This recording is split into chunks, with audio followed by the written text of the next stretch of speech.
Welcome, dear viewers, to Couch Warrior TV on YouTube. I am the Couch Warrior, and you are watching a Character Crusade podcast panel discussion.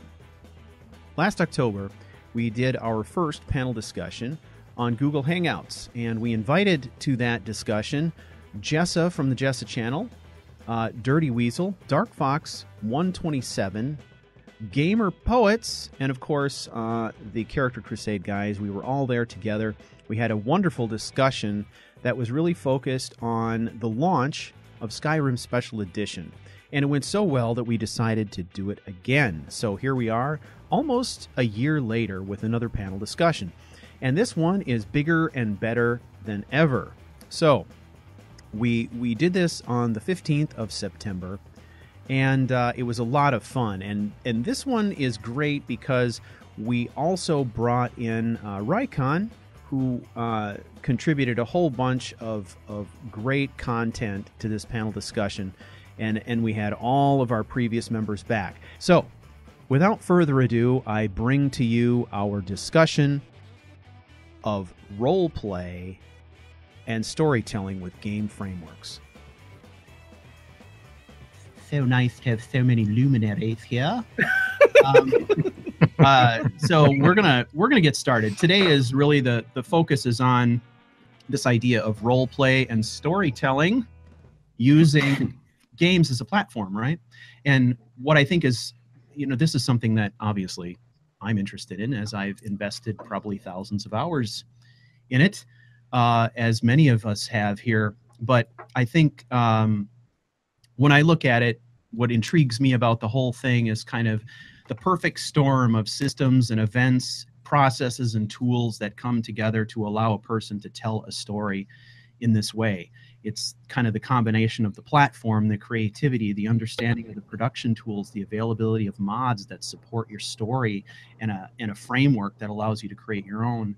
It's, I think, a really unique way to tell a story. And one of the things that I'm always thinking about is all the people out there who would probably really enjoy this form of storytelling and don't know it exists yet.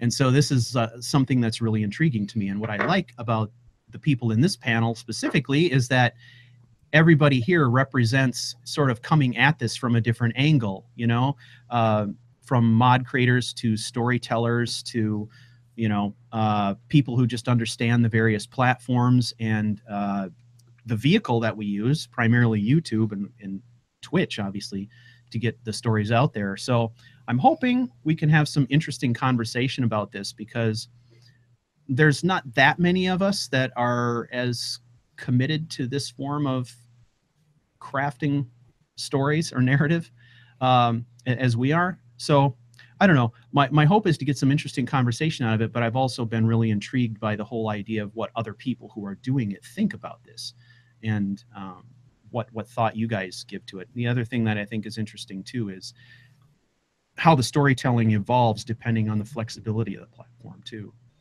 And I know, Rycon, you in particular have experimented with storytelling in a lot of other platforms that are maybe less flexible than something like Skyrim. But I'm interested in kind of going around and getting everybody's sort of feelings about the topic in general. And then I thought we could kind of dive into some more specific things that have to do with how you craft your story and how you view your audience and what you think you're going after when you're trying to put together narrative in this way.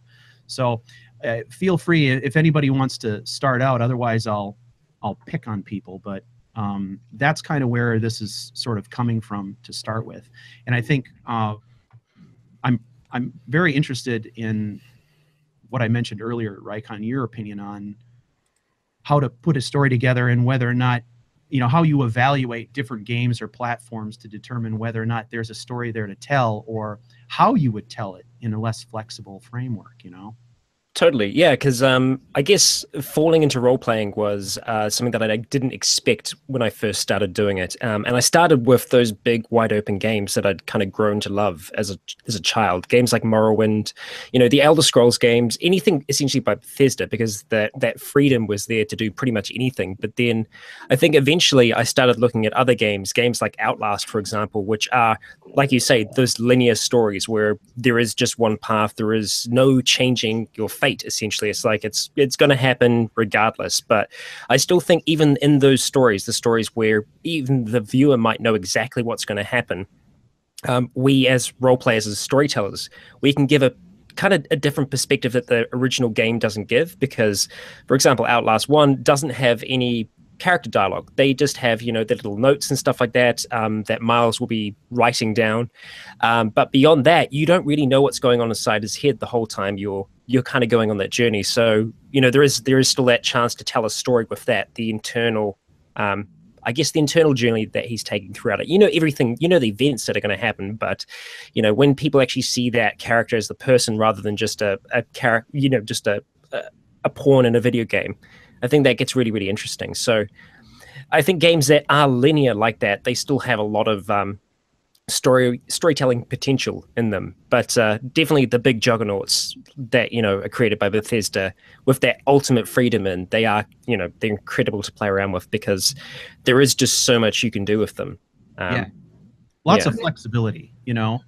I think one of the things I've noticed about a platform like Skyrim or Fallout, for example, is that you have the power to craft a narrative, where in some of these more linear games, if you're telling a story and you're on rails a bit more, you have less power over the narrative, but you can still have power over the character and the character's interpretation of what they're being presented, which can be entertaining as well. It's like telling a story from a different perspective, whereas in Skyrim, I can create a full narrative. Maybe in another game, I have less power to do that, but I can still dive deep into the character development and all that stuff and tell something that's compelling, despite that particular weakness.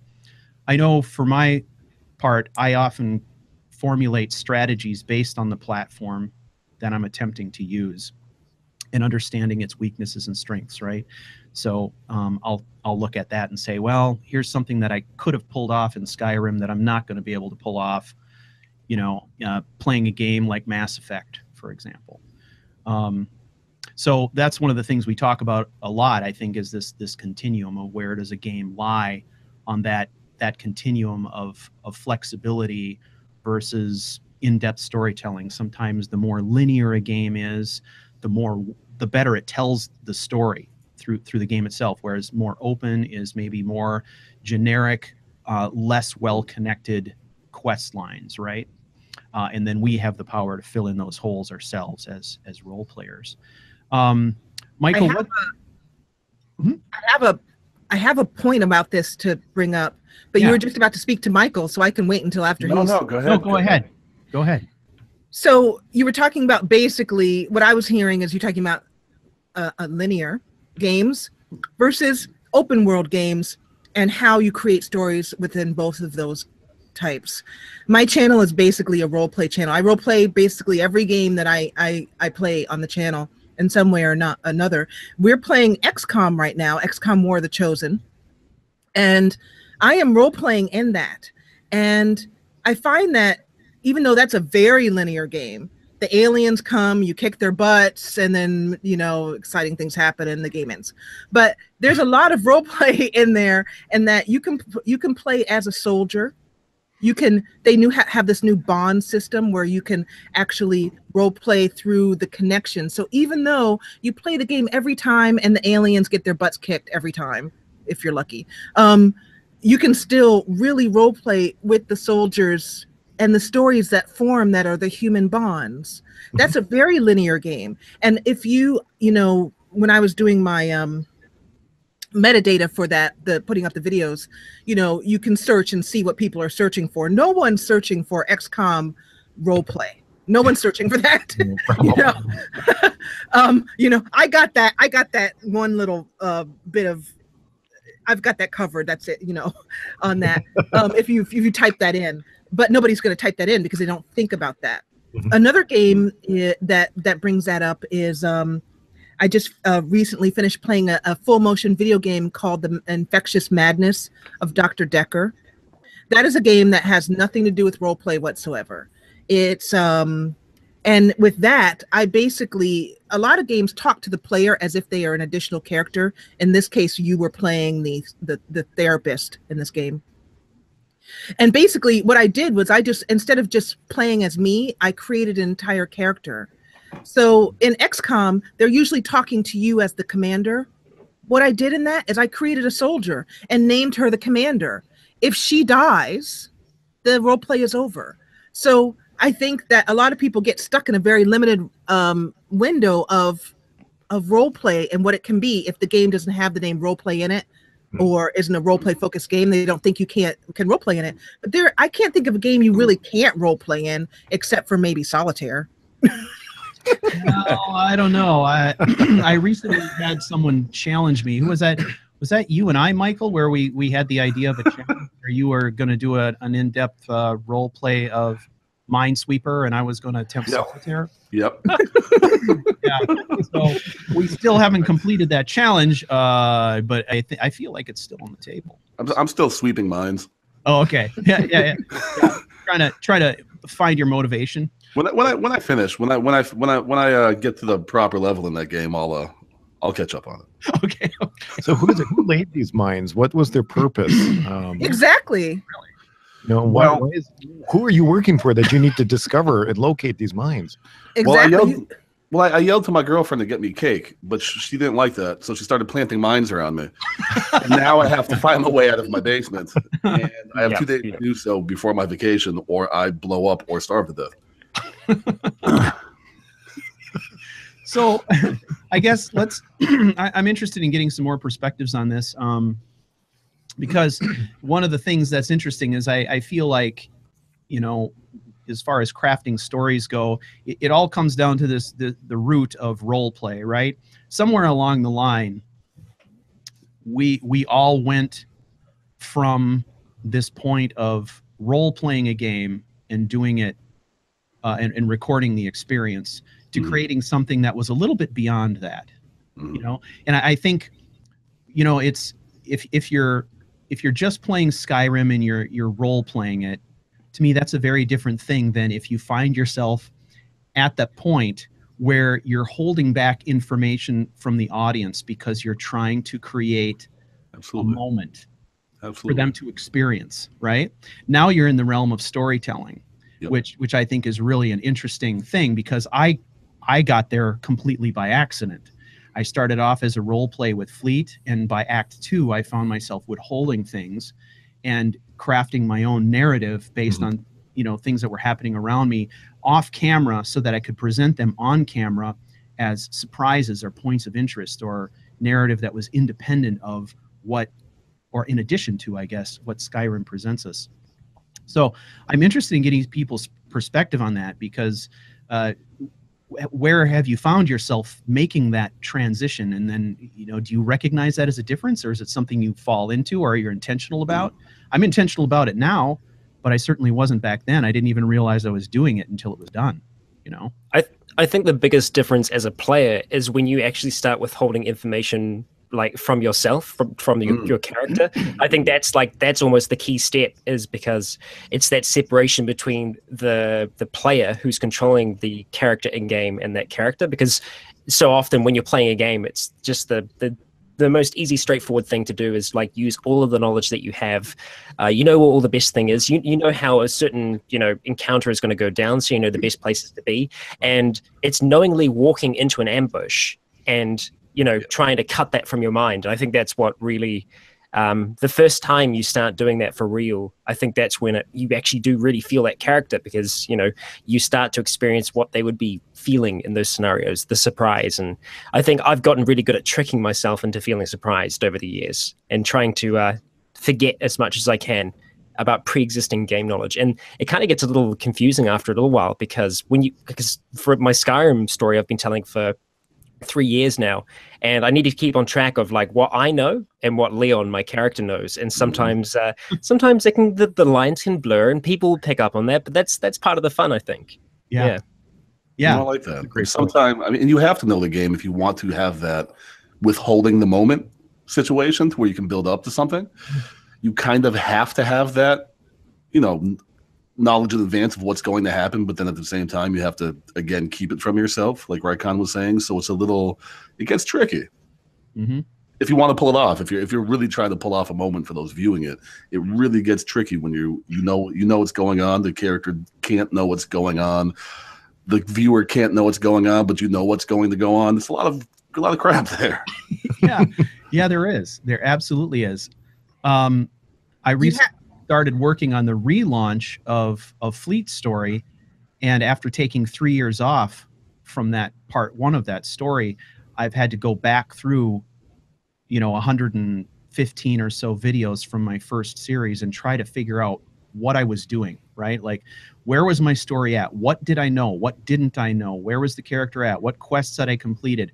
And I've got a little notebook filled with pages and pages and pages of notes I've taken as I've rewatched those videos. So I'm interested in Cal, in your perspective. You've done some storytelling on your YouTube channel, and I think that's a fairly new endeavor for you. So I'm interested in, coming into it, when you decided that you were going to start doing your short stories series in Skyrim, kind of what was your approach to the whole idea of telling a story versus just doing a role play where the audience is on a ride along? Right. It's a little different. The main protagonist, Sartorius, is his own character, and he has his own backstory. And I built that up, kind of funny the way you work up a character. And I have a, hate to say it, but a D&D background. You work up backstories and backgrounds for characters and develop their motivations. But for Skyrim short stories, it's not about Sartorius. He'll be reacting as if he's the character, but it's about the storytelling that other people have written. In other words, all the mods, all the quests that other mod authors have created for us to go through, and presenting those in a realistic or believable manner by going through it as Sartorius would. And, it's a little different because I also have a female secondary protagonist that I will be going through as well, and how she will react. So you have two different backstories, they have different motivations, and you have to think in that manner, but you have to, at the same time, you have to let the story tell itself.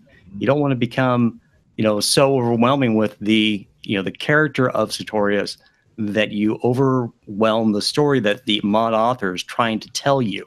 And there's so many good stories out there, and so many good quests that if you present that in a series like Skyrim Short Stories, you're focusing on the story that's in the game rather than the story of the character, even though that will influence how that character goes through it. And that's how I'm kind of taking that series, is that once I'm done building my mod list, which is always evolving, it will be, telling the different stories. And that's what kind of intrigued me about it, rather than just doing a role play. And I've done some role plays in the past where I'm telling the story of the character. I want the character to be going through them, but have the focus on the story that the mod author presents to us. And it's really an interesting perspective, because what you're doing is you're using your character, but the focus is to showcase the story through this character experiencing it. So you're showcasing the story contained in the mod. Right. And there's so many good ones out there, even little tiny ones that tell interesting stories, but you don't see them a lot because of the complexity that goes into it. One of my favorite mods is interesting NPCs.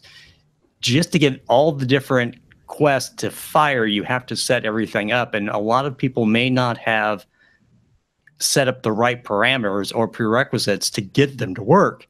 And that's kind of what I'm working on, is how to get everything to fire at the same time so all the characters will be in the right place to tell the story. And that's hard. I think that a lot of quests can be told in a good way by having a good backstory of a character, how he would react with that situation, but letting the story play out, seeing it through new eyes, and presenting that to the audience as if it were a teleplay, and have a secondary writer rather than just me, who I don't think is that entertaining, tell a story. How about just presenting what someone else has written? How many good writers there are in the community, and letting them tell the story. Right. So much of role playing is based upon those reactions, right? It's almost like we are doing like reaction videos on YouTube. We're playing as a character, sure, but we're reacting to that content in the game that's in mods. But it's interesting. I've never actually thought of it that way, but yeah, it kind of is it's reaction videos in a sense.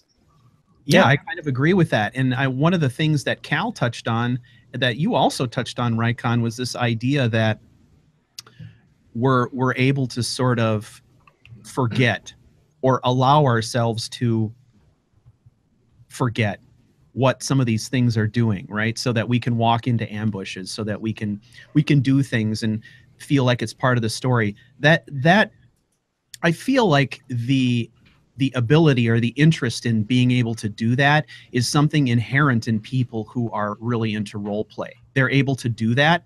And I know that, like, one of the things I think about all the time is how I am not a person who is bothered by spoilers at all. Like, people say, oh, I won't tell you what happened in that movie because you haven't seen it yet. And I'm like, no, tell me everything. You know, and then I'll go and watch the movie and say, yeah, that was great. Or yeah, that sucked. I'm not bothered by spoilers. And I think part of that is reflected in the way that I play the game too, because quite often with something like interesting NPCs, I'll go and research that thoroughly. And I will go to the blog site for interesting NPCs, and I'll figure out how certain experiences and characters are triggered and stuff like that, and say, oh, that's really cool. That would fit for the character that I'm doing now. Yeah, that's the thing, because you need to know how that NPC is going to react and what they can do and how to fit them into your narrative. So you have to go out and do a little bit of that, which is actually brings Cal's perspective is kind of different in that, you know, you've got your character and but you're allowing that mod to run its course and you're just there for the ride. Yeah, I think that's the best way to do it. Doing the same, it's doing similar things, but from different angles, and it's very cool. I think a lot of people would be unsatisfied with that experience, you know, but that doesn't bother me at all, and that's why I was making the correlation to being a person who doesn't mind spoilers. You know, sure. You know, my kids can tell me every single thing that, you know, that happened in the latest Marvel movie, and I'm okay with still going to see the movie, and I'm going to enjoy it just as much, maybe even more. But a lot of people are spoiler averse and may also prefer to have the surprise of an undiscovered quest. What I like more is sort of tailoring the experience to the character or the story I'm trying to create. But you know, that's just my mindset. But I think a lot of role players may be kind of the same way in some ways. I don't know. Go ahead. Whoever was going to go first, go ahead. I think that's a little different, you know, from what we have as a cinematic role play, like Leon's story, like Fleet or Paxton. Those are cinematic stories where they tell the story of different characters, as opposed to what Gopher does, or, you know, some of Rycon's stuff where he will actually inject himself as the story plays out. I've watched so many of Rycon's videos where he doesn't know exactly what's going to happen, but he will come up with the story, come up with the motivations, and he'll expand on the thinking of the character on the fly. That's why it's so impressive about people that can do that. You know, I kind of know the basics of what will happen, but I try to, you know, run through it first so I know the basics, but I leave the character reactions alone for the most part. I don't read a lot of the dialogue when I run through the first run through of a setup for one of these short stories. I kind of just let it go. But then as I record it, then I start getting into it. And so some of it's a surprise. Some of it I don't know. And I think that a blind let's play or blind role play is very interesting in itself, but it's hard. It is so hard because sometimes difficult. I find myself like, what do you do? Because you had this whole plan of a character. My character is going to be like this and that, and then the game comes in. Doing the blind role plays are, for me, I find them. I love both types, and I tend to lean more towards a blind let's play because I come from an improv background, so I just love your improv probably feeds a lot of that. Yeah. I just make it up on the fly, right off the top of my head. And I find that if I go too far towards planning it out, I tend to lose interest in the role play because it becomes more like machinima. And I've seen other lets players get stuck with that. They'll start out and they'll have a whole plan. Okay, we're going to turn the corner, and when we turn the corner, we're going to meet this person, and they're going to say this, and then I'm going to say this, and General Tullius is going to do this, and all this kind of stuff. But then what happens is that they end up just sort of playing Barbie dolls. Basically, you pose your character, you take the picture, you know, and then you're like, quit. Okay, Ken is going to kiss Barbie, and then Barbie's going to kind of deny him because she's not sure how her heart feels, and then, you know. How her heart. Well, going on vacation early. Bye. I do completely know what you mean, though. Yeah, I mean, using the improvisational side of things and going into it, like you say, blind. I mean, that's generally when I make my characters. I like to have a base, like a foundation to go from, but I do like the story and the landscape and the quests, etc., to shape the character. So I try and go in as blind as possible. Like my first ever character that I role-played, Logan, in Fallout New Vegas, he had amnesia. So that was kind of like the perfect starting point for me as a role player, because he knew literally nothing about himself or the world that he was in. So it allowed me to kind of learn that world along with him. But just going back to what you were saying before about the blind role play as well, I do really enjoy doing blind. And on the first Outlast role play I did completely blind. And that worked really, really well for that series. But I tried to do the same thing for Outlast 2. And it wasn't working as well, because there is so much in that game that is missed if you don't essentially, because like what I'm having to do now is cut the character's voice out, because it's all voiced. And so if by me cutting out those voiced moments, I'm missing out on story. So now I'm actually having to play ahead for the first time. But still, I find myself, you know, jumping at the scares and still being surprised at the same time, or at least trying to get there. But it is really, I think it is magic when you can get those blind roleplay moments where you really don't know what's going to happen next. And I think it can really almost make playing that character easier. So, yeah. In my first role play, when I first came to YouTube, I did something that I don't think I've seen anyone else do since. I hope someone else takes it on. Is I thought, okay, I don't know anything about Skyrim, really. This is my first time playing it. I want to role play. I'm going to improv, but I need a reason for the character to know things. How could she have found out things? I didn't know if a character she met, you know, would tell her. So I decided to be her guardian angel. And what I did was I had the character, and then she could hear my voice in her head. And I would talk to her just as me, you know, not as a character. And so it was amazing, because sometimes she would lose her temper, and I would be controlling her while telling her to calm down while she was out of control. Mm-hmm. It was a real head trip, but it worked. I would say, Mala, come back here. And Mala would go off with her great sword and whatever it was, her javelins, and just kill people. And my brain was split in half. So that I had, you know, myself and then her, and she's behaving in a way, and my hand has sort of just been taken over by her, you know. Anyway, it was a neat way of doing it. And so I hope other role players try that, like with you, Raikon, and Outlast, that you maybe play as a third party, a disembodied voice in the character's head, that kind of thing. That's a neat way to go about it. Yeah, I think there's a lot of clever ways that you can approach whatever the game presents you in terms of, you know, limitations. For example, you can overcome through some clever role play ideas. I think one of the things that is, you know, obviously where Skyrim is concerned, is the linchpin in order for any of us to be able to do any of the stuff we're doing is mods. I want to get Dark Fox and introduce him into the conversation about this, because recently I saw an announcement that you're working on Caranthir Tower Reborn for SE. Yeah, God help me. There. That mod is a great example of a mod that has an infinite number of little details that a role player can latch onto. Well, right? Oh yeah, yeah, for sure. I think, and we can probably get to this afterward. Just that little tiny mod of Bruma that SimSim helped work on. Well, yeah, that has is a one or super two tiny bits in it movie, that yeah. a person might be able to use. It's measly, you know, I but mean, it's still okay.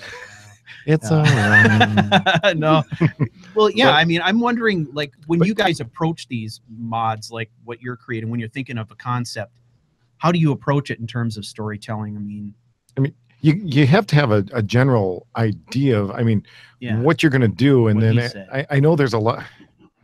Shut up. Fine. All right, fine. I'm done. No. 25 years of friendship right there, ladies and gentlemen. 25 years. The thought is gone. Dark Fox, go. No, but there's a sense of, okay, I want to do this. Okay, I'm going to build this house. Okay, now it's huge. Now it's a tower, or whatever. But there's got to be bits that, some ideas and concepts that you start out with, and then of course there's always the building on upon as you go and coming up with the ideas and thoughts as you go. But there's got to be a base that you start with, and it's just kind of, what is it besides the think tank that kind of gets you going? And there's always obviously a foundation when you start a mod. You're like, okay, well, you'll go with, as you say, just a building. I want to make a tower, and then from there you're like, well, I can't just make this tower and dump it on a mountain and then be done with it. It's like, well, people are going to want to know, well, where the hell's this thing come from?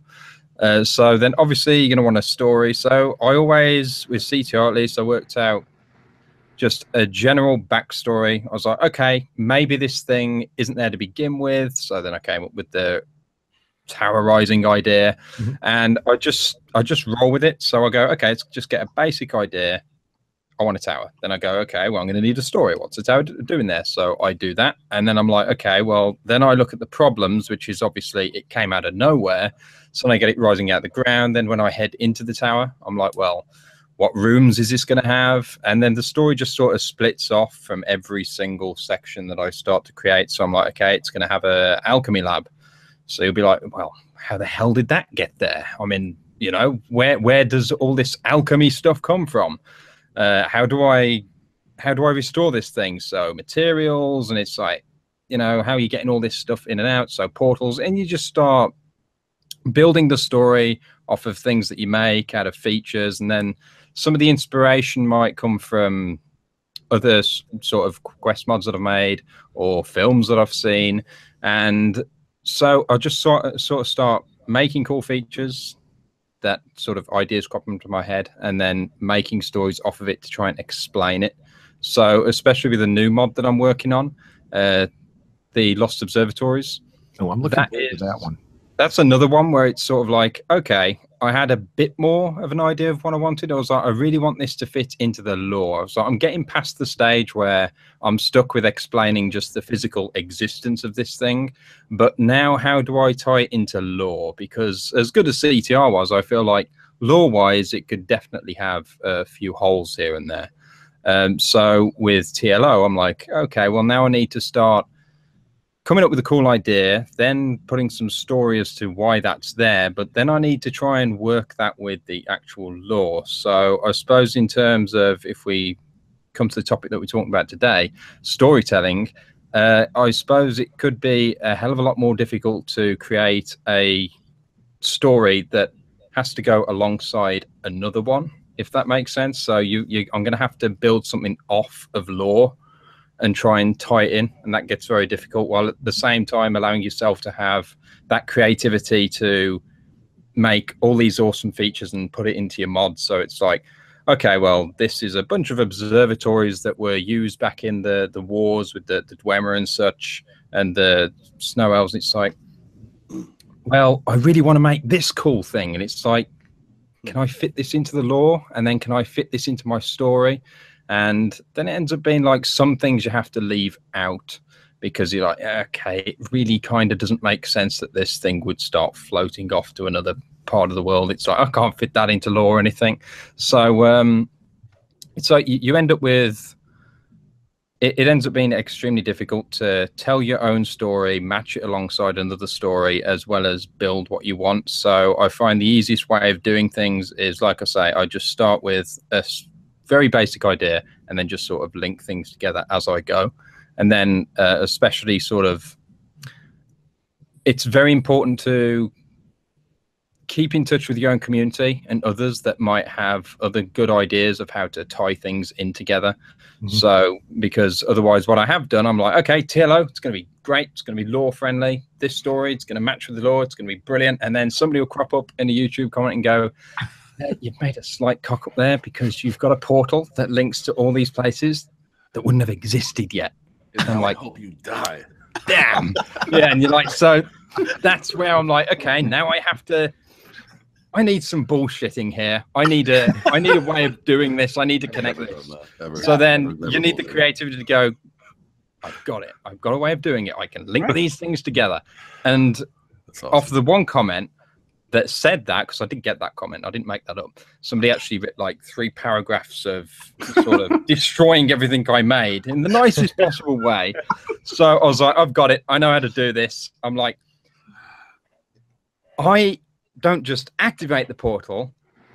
I decide where the portal goes depending on what's in the world now. And I'm like, yes, done. There we go. So the original portal is completely dead. It doesn't link to these places because they didn't exist yet. And now it links to where I tell it to. Yes. And then you reply with your own 3-page reply to that, explaining why it's dead wrong. Yeah, that's it. I'm like, thank you for the response. And now I'm going to go and number every single thing you said, and I'm going to have a comeback with it. And then I just reply with it. I can't help it. I'm like, damn it, this guy's just ripped this apart. I've been working on this for 3 months. And then you have to work something up. But that's where a lot of storytelling can be both fun but more difficult. Because if you were just making something from scratch, your own game or whatever, then you're free to do what the hell you want. And you haven't got anything sort of tying you down or holding you back. But when you're making mods in Skyrim, if you want to keep it lore friendly, then it's very difficult. If you don't, then it's fine. You know, you can just make a big Dwemer panda bear or something. You can do what you want. You don't have to explain it or anything. But then if you want to keep it with lore, it's extremely difficult.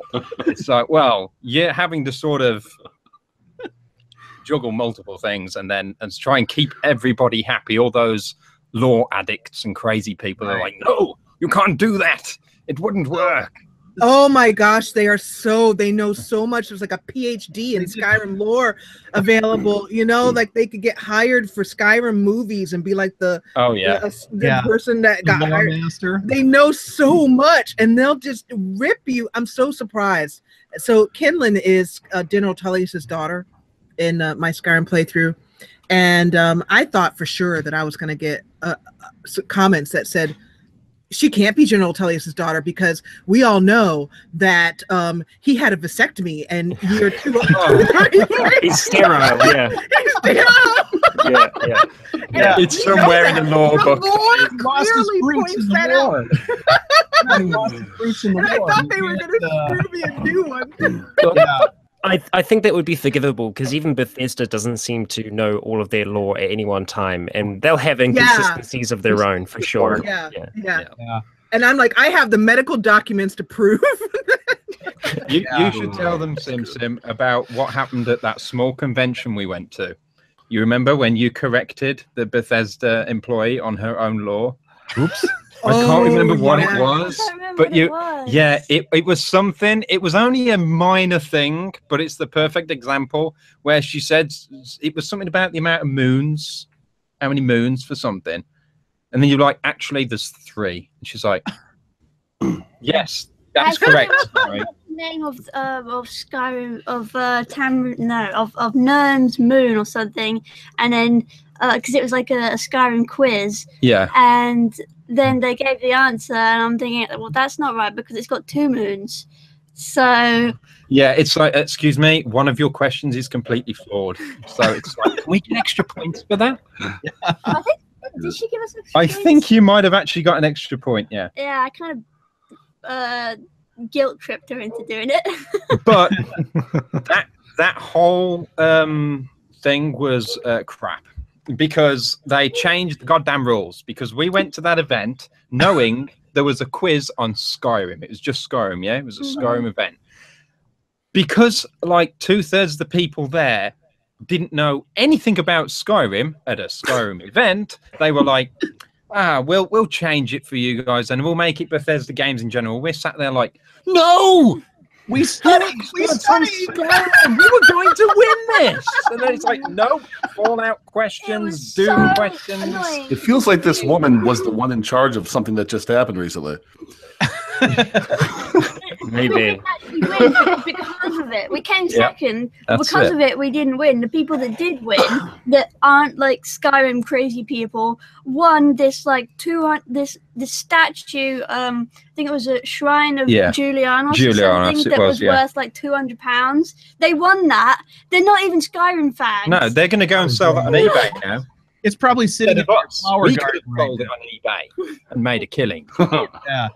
Somehow I can sort of see you guys sitting around with Skyrim flashcards, like quizzing each other. Oh, that's a good idea. I'm not even kidding. I did practice. I did practice before the event. I was on the wiki reading all about the lore. I didn't know that. I also practiced with Legends because there was a tournament with Elder Scrolls Legends. We practiced that. Yeah. The Legends tournament, I was doing so well, and I just got kicked out in the first round. I was so confident. I was like, these fools won't know nothing. Luckily, I came second in 2 things, so I got 2 of the same prize, and I could give him the other one. Yeah, like instead of going home with a Julianos statue, we could have flogged on eBay. We went home with a mouse mat. Ridiculous. Totally robbed. I would have played for DeBella statue. Oh yeah, oh yeah. With that mod added, that makes her extra bosomy. Yeah. Modded DeBella. Yeah, not safe for modded DeBella statue. Yeah. Excuse me, if we win this DeBella statue, can we mod it? Yeah. If you're interested in keeping track of when new panel discussions are coming up, you can find that information always. It'll be released on my Twitter stream, which can be found at Character Wonk. You can also hit the website at charactercrusade.com, or of course, CouchWarriorTV. You can also look forward to those members of the panel making announcements about what's coming up in their own channel updates, town hall meetings, things of that nature. So again, we all appreciate very much your attendance and your attention and your interest in viewing these panel discussions. That is what helps us keep them going. So thank you all very much, and we'll see you next time. I'm lactose intolerant. I can't drink that. Michael, you're just Can't drink milk? I can. I wish I could. Jeez, that's Why do you think I'm always so angry? him and the Hulk. It's their secret.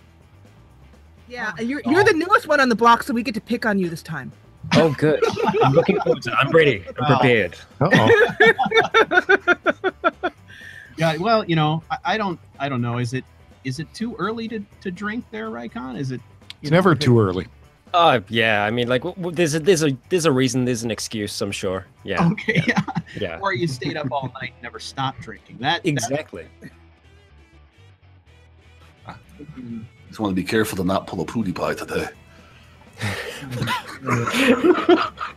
We'll be all right. We'll be all right now.